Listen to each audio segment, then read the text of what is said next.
meu nome é Gabriel Caires e eu vim apresentar meu projeto final da matéria Projeto Dirigido, ministrado pelo professor Célio Amolim.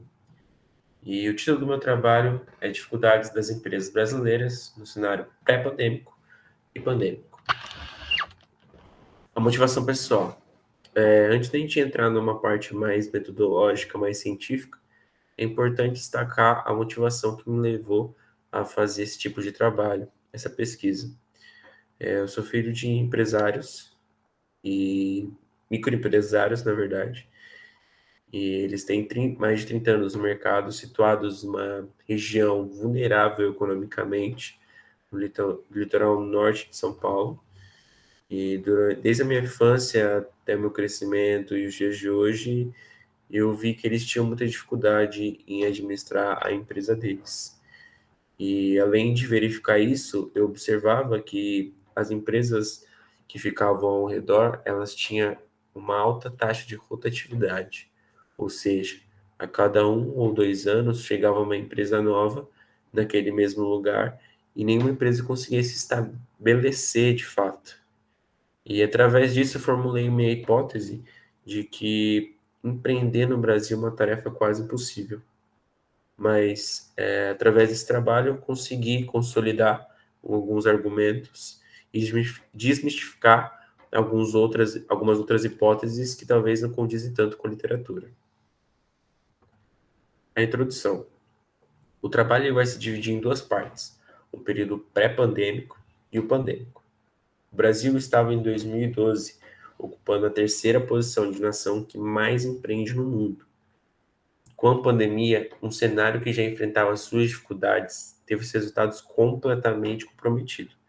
Diversas empresas fecharam, se obteve um elevado número de desemprego. Porém, as adaptações que as empresas foram forçadas a desenvolver trouxeram lições valiosas para o empresariado brasileiro. Agora nós vamos falar mais detalhadamente como foi esse período pré-pandêmico para as empresas brasileiras. Panorama pré-pandêmico.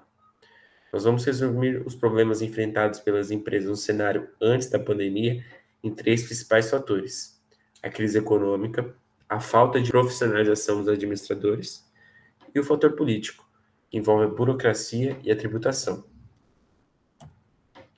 A crise econômica.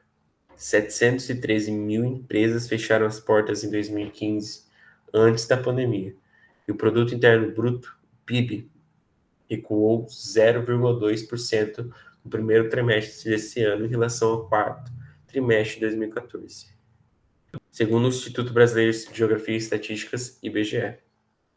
Segundo o Ministério do Trabalho e Emprego, MT, no ano de 2015, 81 empregos formais foram eliminados. Ou seja, a crise econômica brasileira, que vinha declinando desde 2008, é um fator determinante para o insucesso das empresas. Além dessa crise econômica, podemos citar outro fator, que é a falta de profissionalização.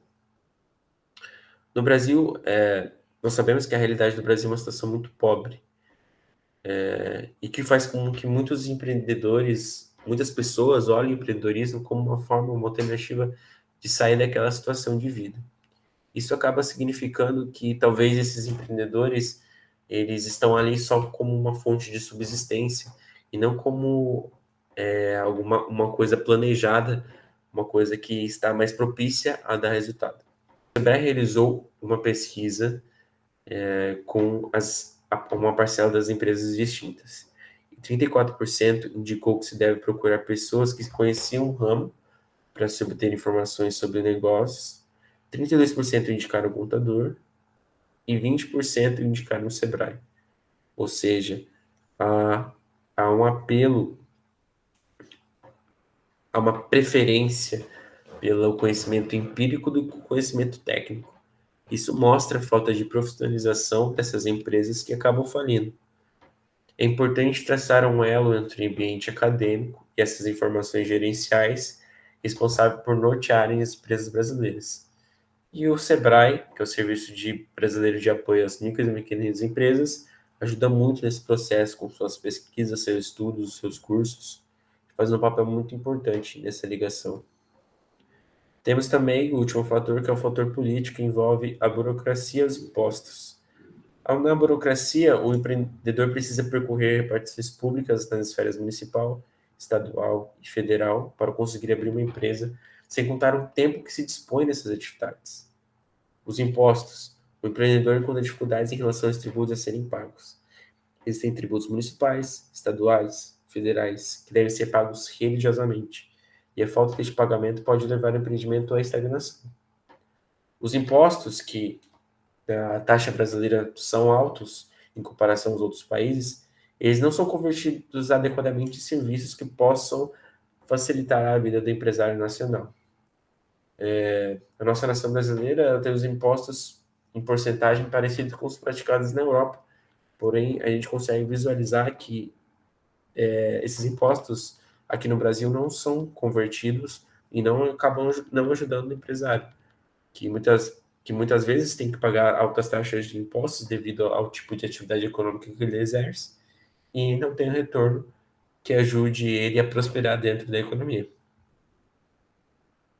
Aí temos o cenário pandêmico, que além de todos esses fatores que afetavam a vida do empresário, trouxeram um paradigma que mudou totalmente a forma de lidar com a economia.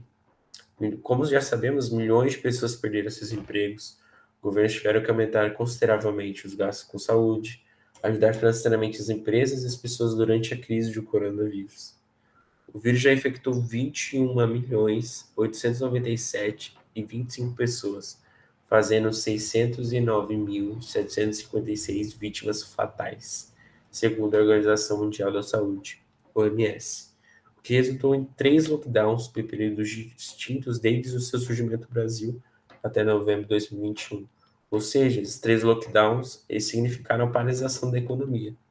Por mais que fossem necessários, isso significou uma perda imensa para o mercado brasileiro e para o empresariado.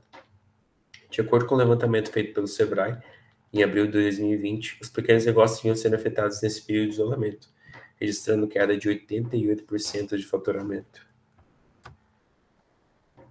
As adaptações. Com a pandemia, foram necessárias que as empresas e o governo reagissem. Como uma forma de adaptação, as empresas foram obrigadas a utilizar de tecnologias para manterem suas atividades sem infringir as orientações sanitárias. Diante disso, o comércio digital e as formas de trabalho à distância foram amplamente difundidos. A previsão é de que mais ou menos 5 bilhões de reais estarão disponíveis para as micro, pequenas e médias empresas. Milhões de brasileiros tiveram acesso ao auxílio emergencial, que garantiu aos mais afetados pela crise uma pequena fonte de renda. A metodologia. Durante esse trabalho, foi feita uma análise criteriosa da literatura, com artigos de diversas áreas do conhecimento: administração, política, estatística e sociologia.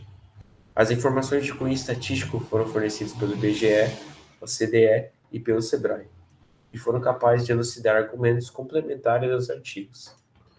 Foi uma pesquisa de cunho explicativa, que sempre busca analisar os fatores que resultam em algum fenômeno.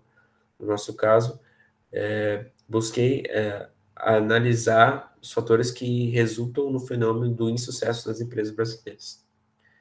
O que foi demandado alguns dias de pesquisa, e houve também uma reestruturação na forma que foi conduzido o andamento do trabalho, seguindo as orientações do professor. Resultados esperados. Podemos ter uma visão mais otimista para os empresários brasileiros, que eles sejam capazes de observar ao enfrentar esse cenário diverso e constatar a necessidade da capacitação e de preparo que os farão menos vulneráveis aos fatores externos, como a pandemia. Que o governo seja capaz de observar os resultados benéficos e incentivos as empresas podem trazer à economia. Só necessário mais estudos sobre a economia nacional, que instituições como o Sebrae, que exercem um papel fundamental, sejam capazes de aproximar o empresariado e o governo brasileiro, para que o empreendedor nacional possa progredir. Esse foi meu trabalho. Obrigado pela atenção e até breve.